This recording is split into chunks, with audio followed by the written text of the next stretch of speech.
ఇక POCSO case నిందితుడు బండి భగీరథ్ ను చర్లపల్లి జైలు నుంచి పేట్ బషీరాబాద్ పోలీసులు కస్టడీలోకి తీసుకున్నారు. మైనర్ బాలికపై అఘాయిత్యానికి పాల్పడ్డ కేసులో 3 రోజుల పాటు విచారించనున్నారు.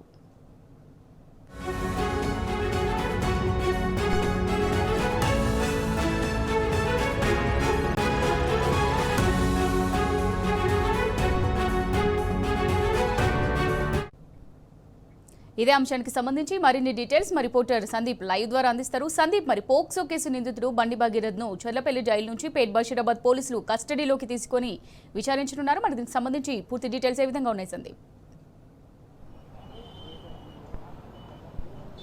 రైట్, మొత్తంగా చర్లపల్లి జైలు నుంచి బయలుదేరారు అండ్ పోలీసులు కస్టడీలోకి తీసుకున్నారు.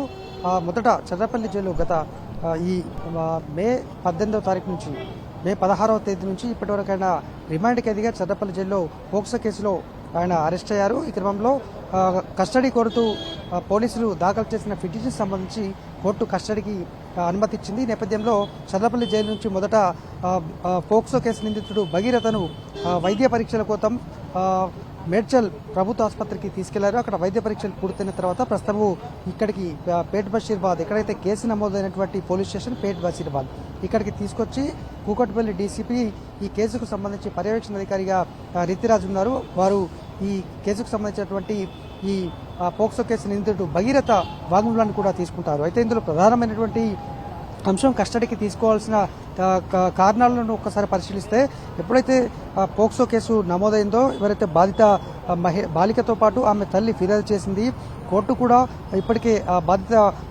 బాలికతో పాటు అలాగే ఆమె తల్లి స్టేట్మెంట్ కూడా కోర్టు రికార్డ్ చేసింది. అయితే వాళ్ళు ఇచ్చినటువంటి వాంగ్మూలం ఆధారంగా భగీరథను నిందితుడిని విచారించబోతున్నారు. అలాగే భగీరథ స్నేహితులు ఎప్పుడైతే ఈ అఘాయిత్యానికి పాల్పడ్డ సందర్భంలో ఆ పార్టీలో అక్కడ జరిగినటువంటి సందర్భంలో భగీరథ స్నేహితులు కూడా ఉన్నారు. వారిని కూడా ఇప్పటికే పోలీసులు ఒక్కసారి విచారించారు. వాళ్ళ వాంగ్మూలం కూడా స్టేట్మెంట్ రికార్డ్ చేశారు. ఈ నేపథ్యంలో వాళ్ళు ఇచ్చినటువంటి అంశాలతో పాటు ఇటు ఈ బాధిత ఎవరైతే ఫిర్యాదుదారులు ఇచ్చినటువంటి వాంగ్మూలం ఉందో వాటన్నిటి ఆధారంగా భగీరథను విచారిస్తారు. విచారణ దాదాపు సాయంత్రం 5 గంటల వరకు కొనసాగబోతోంది. ప్రస్తుతానికైతే మరొక 5 నుంచి 10 నిమిషాల్లో ఈ పేట్ బషీరాబాద్ పిఎస్కు చేరుకుంటాడు.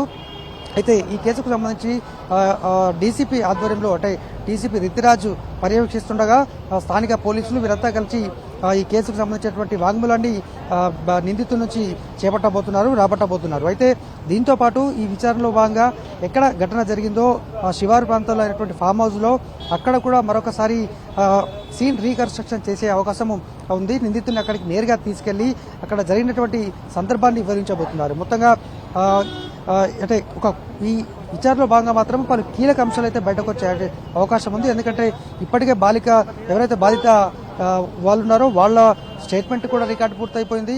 అలాగే ఇటు ఆయన స్నేహితులు కూడా విచారించారు. ఆ ఘటన జరిగినప్పుడు ఎవరెవరు ఉన్నారు, అసలు ఏం జరిగింది అనేది నుంచి కూడా వాళ్ళ నుంచి వివరాలు సేకరించారు. అవసరమైతే మళ్లీ పిలుస్తామని కూడా భగీరథ్ నిందితుని స్నేహితులు కూడా చెప్పడం జరిగింది. మరొక ప్రధానమైనటువంటి అంశం అంటే పోలీసులు కస్టడీ పిటిషన్ కోరినటువంటి సందర్భంలో నిందితుడు మే 8న కేసు నమోదైతే మే 16న అరెస్ట్ అయ్యారు. అప్పటి వరకు పరారులో ఉన్నాడు.